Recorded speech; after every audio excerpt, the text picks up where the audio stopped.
Yeah, kind of the same story this past week as it was the first event. We just are searching for a fourth scorer. Unfortunately, in Amarillo, um, we didn't get the production that we needed from the top of the lineup. In Muskogee, we did. In Amarillo, we did not. So I think those guys, we had a really good conversation last week with a couple of those guys.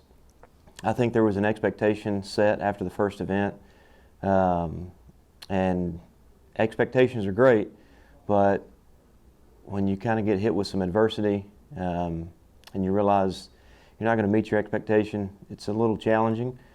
So we learned a lot of things in Amarillo. We learned that our competition is still really good. We learned that we're good. We learned that we can bounce back. We didn't play well the first round. The second round was okay. I mean, it was acceptable. In the final round, we had some guys shoot even par, which was great to see. I was really, really happy for Seth. Seth played some really nice golf. The first round, he didn't finish the first round, and he'll tell you the same thing. He didn't finish the first round the way that he needed to. But to shoot 3 over par and finish wherever he finished, top 20 in that event, is a big deal, and hopefully it gives him confidence going into the territory here this coming week. Two other names that have really stepped up so far, Gage Burnham and Carson Ray. Both of those guys came in from top junior college programs, and clearly they've been ready to play right away. Just talk a little bit about those two and what they've brought as really two of your more consistent players through 2 events this season. Yeah, so we kind of laughed about it Friday. Gage has made a ton of birdies. I think the second round in Amarillo he made 7 birdies and shot even par. So we kind of laughed Friday about how our offense is really good and our defense is not very good. So we've got to figure out a way to stop making the dumb bogeys, because that's what they are. He's such a good player. The dumb bogeys are still there. Clean a few things up, and I think that once he breaks par, I think the ice will be broken, and hopefully that'll happen this week. I think it will. He's been playing some great golf at home, and everybody at home's been playing great. We just have to figure out how to travel. With Carson's a great player. He's a very strong competitor. He played 4 different sports in high school. He's got a competitive spirit that we need, and I think it's beneficial to have that on a golf team. You don't really hear that in the world of golf, a whole lot of competitive spirit in terms of team aspect.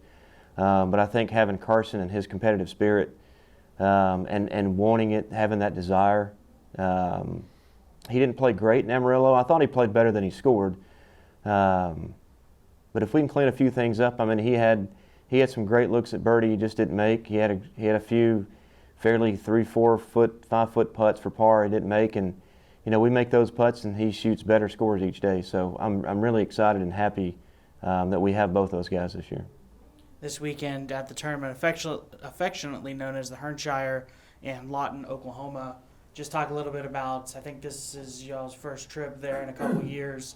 Talk a little bit about that event, what you expect from the golf course. 2 very important in-region, in-conference events coming up, back-to-back weeks to close out the fall schedule. Yeah, the Hernshire, the Territory Golf Club is a great golf course. It's probably going to be the best course we play all year, just because of the time of season that we're playing it in, and it's just a quality golf course.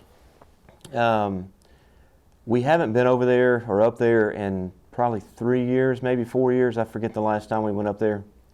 Bent grass greens again, so that's 3 in a row. We don't see bent grass a whole lot at home at all, actually. But we should be adjusted and adapted to that by now after the first 2 events. So I'm expecting us to putt the ball better. The weather forecast looks like it's going to be good. Usually it blows like the dickens up there in Duncan, Oklahoma. So it looks like low winds, and hopefully we can get up there and get settled in. We're staying at a nice Airbnb house on a big ranch, and so hopefully we can kind of kick our feet back and relax and keep our heart rate down a little bit and just have fun up there.